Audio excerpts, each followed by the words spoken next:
जय हिंद दोस्तों।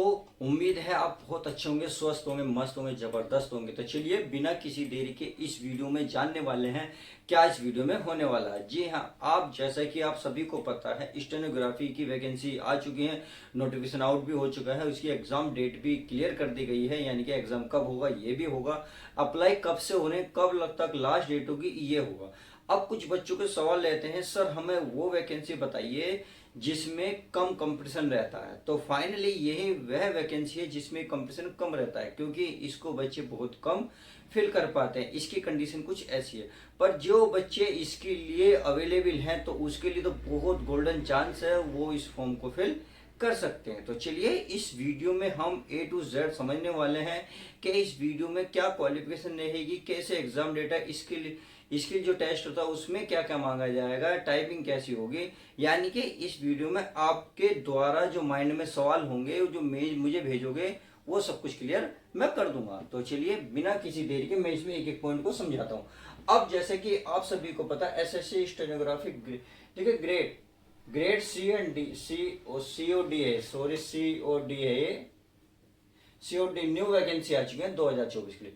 अगर पोस्ट की बात करें तो पोस्ट भी अच्छी खासी है। देखिए इसमें क्योंकि कंपटीशन भी कम है, इसकी जो कट ऑफ जाती है बहुत ही कम है, और इसमें ज़्यादा कुछ क्वालिफिकेशन भी नहीं मांगते, केवल 12th पास मांगते हैं। तो चलिए मैं समझाता हूँ। अगर मैं टोटल पोस्ट की बात करूँ तो ध्यान रखना, टोटल जो पोस्ट आई हुई है इसमें फिलहाल 2006 पोस्ट आई हुई है। समझ में आ गई, 2006 पोस्ट आई हुई है। अगर मैं फीस की बात करूं जनरल, ओबीसी और ईडब्ल्यूएस की, तो जो आप फॉर्म भरेंगे तो इसमें 100 रुपये आपका चार्ज लगेगा, ये ऑनलाइन आपको फीस कटेगी, सही है। अगर मैं अदर की बात करूं जैसे SC हो गए, ST हो गए और बाकी जो PW हो गए, तो उन सभी के लिए और फीमेल के लिए आपको 0 रुपये देना होगा, इसमें कोई भी चार्ज नहीं लगेगा। सब क्लियर। चलिए ये पॉइंट तो आई होप समझ में आ गया होगा। अब एग्जाम देखिए, एग्जाम डेट की भी इन्होंने एग्जाम डेट घोषणा कर दी है कि एग्जाम हम कब लेंगे। तो ये जो एग्जाम लेंगे आपके अक्टूबर के लास्ट में, या अक्टूबर के आधे के बाद, लगभग हाफ के बाद एग्जाम शुरू हो जाएगा। ये चलेगा कहाँ तक, नवंबर तक, यानी कि अक्टूबर नवंबर में आपके एग्जाम होने संभावना है। तो अभी फिलहाल आपके क्या चले, जुलाई, अगस्त, सितंबर, अक्टूबर, लगभग आपके 2.5-3 महीने हैं। तो अच्छे से तैयारी आपने करी होगी तो बहुत अच्छी बात है, सही है, आपकी नौकरी पक्की है।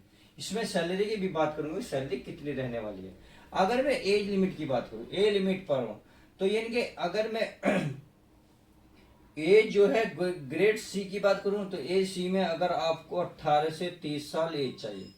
अगर आप ग्रेड डी में वैकेंसी भरते हो, यानी कि देखिए आप यदि फॉर्म COD दोनों भरना चाहते हैं तो दोनों भर सकते हैं, एक भरना चाहते हैं तो एक भर सकते हैं, सही है।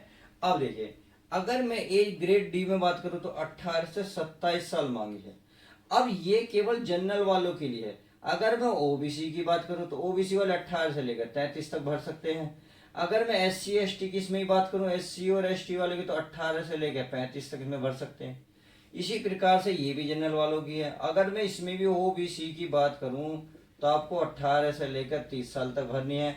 अगर मैं SC और ST वालों की बात करूं, जो बच्चे SC ST से आते हैं, तो 18 से लेकर 32 साल तक, यानी कि इतने साल तक इस फॉर्म को फिल कर सकते हैं। अगर इनके बीच में आपकी एज आती है तो इस फॉर्म को फिल करने में अवेलेबल हो जाओगे, यानी कि आप इस फॉर्म को फिल कर सकते हो। इसी प्रकार चलिए क्वालिफिकेशन की बात करते हो। अगर मैं क्वालिफिकेशन की बात करूं तो क्वालिफिकेशन में केवल इन्होंने 12th पास मांगा है, केवल 12th पास। अब जरूरी नहीं है, देखिए परसेंटेज कितनी है, कि इसमें परसेंटेज कितनी आनी चाहिए सर, इतनी नहीं, परसेंटेज का भी कोई कैटेगरी नहीं है। और तथा आपको जो मतलब कौन से सब्जेक्ट ने आपने हाई स्कूल इंटर कर रखी है, कौन से सब्जेक्ट से, उससे भी कोई मैटर नहीं रखता। आपने कब करी है ये भी मैटर नहीं रखता। तो ध्यान रखना, बहुत अच्छी बात है, लगभग 12th पास तो सब होते ही होते हैं। अब सिलेक्शन प्रोसेसिंग की बात कर लेते हैं। तो सिलेक्शन में आपका सबसे पहले होगा रिटन टेस्ट। तो रिटन टेस्ट कैसे होगा मैं आपको आगे समझा दूंगा। अब स्किल टेस्ट में क्या होगा ये भी मैं आपको समझा दूंगा, यानी कि मैं क्रम से बता रहा हूँ। पहले आपका रिटन टेस्ट होगा, फिर स्किल टेस्ट होगा, फिर आपका डॉक्यूमेंट्स वेरिफिकेशन होगा। D से होगा डॉक्यूमेंट्स, V से होगा वेरिफिकेशन, यानी कि आपके कागज जो है उसको देखे जाएंगे, सही है, फाइनल में जाके। और फाइनल में जाके फिर आपका सिलेक्शन हो जाएगा। यदि आप रिटन टेस्ट निकालते हो और स्किल टेस्ट को निकाल दे तब जाके डॉक्यूमेंट वेरिफिकेशन होगा। अब चलिए रिटन टेस्ट में जो सिलेबस है उसको हम चेक कर लेते हैं क्या क्या आने वाला।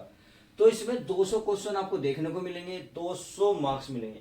इसका मतलब वो एक क्वेश्चन आपको 1 मिनट का देखने को मिलेगा। इसके लिए आपको 120 मिनट का टाइम मिलेगा। ये आपका कंप्यूटर बेस होगा, कंप्यूटर पे बैठ के होगा। क्लियर है? अगर इसके ऑनलाइन देखिए, ऑनलाइन फॉर्म भरे जाते हैं। अगर मैं इसमें कोर्स की बात 200 क्वेश्चन कौन कौन से आएंगे? देखिए सबसे अच्छी बात है प्यारे बच्चों कि इसमें मैथ नहीं है। जो बच्चे मैथ से डरते हैं, जो बच्चे मैथ से घबराते हैं, उनकी मल्टीप्लाई डिवाइड करने में बहुत दिक्कत आती है, तो बहुत अच्छी नौकरी है उन्हीं के लिए। इसकी वजह यही है कि उसमें मैथ नहीं आता। जब मैथ नहीं आता तो आप आसानी से इस एग्जाम को मतलब निकाल सकते हैं, एग्जाम को क्लियर क्रैक कर सकते हैं। तो देखिए इसमें जीके जीएस के 50 क्वेश्चन मिलेंगे। देखिए जीके जीएस क्या होता है? जैसे ज्योग्राफी हो गई, इंडियन पॉलिटी हो गई, हिस्ट्री हो गई, आपकी साइंस होगी, साइंस में आपका पीसीएम आ जाएगा, फिजिक्स होगी, केमिस्ट्री होगी, बायो हो गई। यानी कि इस तरीके से 7-8 सब्जेक्ट होते हैं, उन सभी को इसमें लिया जाता है। उसके टोटल आपको 50 क्वेश्चन देखने को मिलेंगे। अगर मैं रीजनिंग की बात करूं तो रीजनिंग के आपको 50 क्वेश्चन देखने को मिलेंगे। आपके रीजनिंग अच्छी खासी।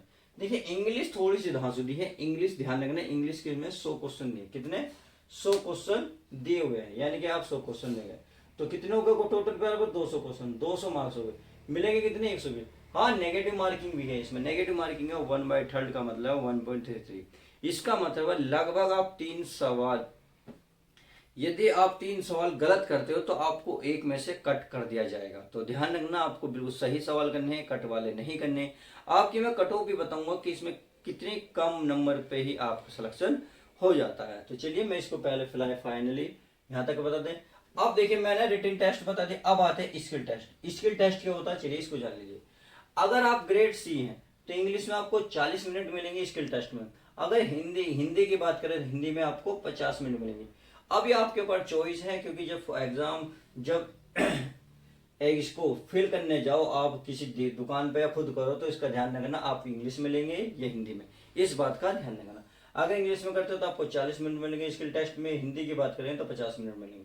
अब ग्रेड डी की बात कर लो तो ग्रेड डी में इंग्लिश में अगर बात करता हूं तो 50 मिनट मिलेंगे, हिंदी की बात करो तो 65 मिनट मिलेंगे। सही है? आई होप इतनी बात समझ होंगे। अब चलिए अब डिक्टेशन 10 मिनट्स, यानी कि आपको देखो बोला जाएगा डिक्टेशन देने के 10 मिनट्स।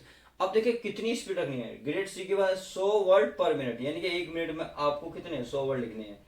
अगर 10 मिनट्स की बात करूं तो 10 मिनट्स में आपको यानी कि 100 गुणा 10 कितने हो गए?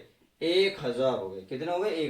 1000 आपको 10 वर्ड लिखने हैं। यानी कि जैसे कि देखो मैं बोल रहा हूं कि मैं यहाँ राहुल हूं, मैं यूपी से हूं, मेरठ जिला, तो आप ये जो मैं बोल रहा हूं आपकी वहां लिखना पड़ेगा। और वहां एक लिखने की कला होती है जो उसे शॉर्ट में लिखा जाता है, तो आप सभी को वो शॉर्ट में लिखा जाए। देखिए इसकी तैयारी पहले से करी जाती है। कुछ बच्चे जो कर रहे हैं उनको सब पता है, जिसने नहीं करी उन चीजें वंचित हैं। तो आप इन चीजों को जाके चेक करिएगा और अपनी तैयारी जोरों से करिएगा। इसमें क्या होता है, एक भाषा सिखाई जाती है। जैसे अखबार में देखिए, अखबार की जो अखबार लिखा होता है वो स्किल टेस्ट पे ही लिखा होता है, यानी कि स्टेनोग्राफी से ही लिखा हुआ होता है, तो उसको लिखने की कला बानी जाती है, उसी में ही इसका सिलेक्शन है। सही है? अगर ग्रेड डी की बात करो तो 80 वर्ड पर मिनट होगा। अगर 80 में 10 की गुणा करो तो 800 वर्ड हो जाएंगे। अगर मैं सैलरी की बात करूं तो सैलरी भी इसमें ठीक ठाक है, कोई ऐसी बात नहीं है। कितनी है? 50,000 सैलरी है इसमें प्लस, 50,000 सैलरी प्लस है। यानी कि स्टार्टिंग में तो थोड़ी कम मिलेगी, बट 1-2-4 महीने बाद 1 साल बाद आपकी सैलरी बढ़ती चलेगी, फिर सैलरी लगभग बहुत ज्यादा हो जाएगी कि आप उम्मीद नहीं कर सकते। अप्लाई डेट की बात करें, स्टार्टिंग कब से है तो स्टार्टिंग ध्यान रखना प्यारे बच्चे 26 से चालू हो गए हैं, 26/7/2008 सॉरी 2024। सही है? अगर मैं इस लास्ट डेट की बात करूं तो लास्ट डेट इसकी 17/8 यानी कि 17 अगस्त को ये खत्म हो रहे हैं, तो आपके लगभग 20 दिन है। इस 20 दिन में जाके इस फॉर्म को फिल कर सकते हैं। अब मैं आपको वेबसाइट बताता हूँ आप कहाँ जाके इस फॉर्म को फिल करेंगे। देखिए जब गूगल पर जाओगे या क्रोम ब्राउजर पर जाओगे तो वहाँ सरकारी रिजल्ट लिखना है, सरकारी सॉल्यूशन, आप कोई सा भी लिख सकते हैं। उसे जब आप ओपन करोगे तो आपकी जो पहली वेबसाइट आएगी उस पर क्लिक करना, और जैसे ही पहले क्लिक करोगे तो आपको सीधा इसकी वेबसाइट पर लेकर चला जाएगा। वहाँ बहुत लेटेस्ट जॉब होंगी, लेटेस्ट जॉब में आपको ये देखने को मिल जाएगी। फिर आपको जब उसे क्लिक करोगे तो इसके नीचे ही लास्ट में लिखा रहता है डाउनलोड आप क्या इसका सिलेबस कर सकते हैं, अप्लाई कर सकते हैं, वहाँ वेबसाइट देख सकते हैं, यानी कि सब कुछ जानकारी होती है। तो इस तरीके से मैंने इस वीडियो में लगभग आप सभी को वो बताने की कोशिश की जो सवाल दिमाग में चलते हैं, सब कुछ बता दिया। कोई रहा हो तो कमेंट्स करना प्यारे बच्चों, मैं उसका जवाब जरूर दूंगा। तो चलिए इस वीडियो में बस यहीं तक रखते हैं। वीडियो पसंद आई तो वीडियो को लाइक करना ना भूलें। मिलते हैं किसी को नेक्स्ट वीडियो में, जब तक के लिए तो goodbye, take care, love you guys, अपना ध्यान रखें, जय हिंद।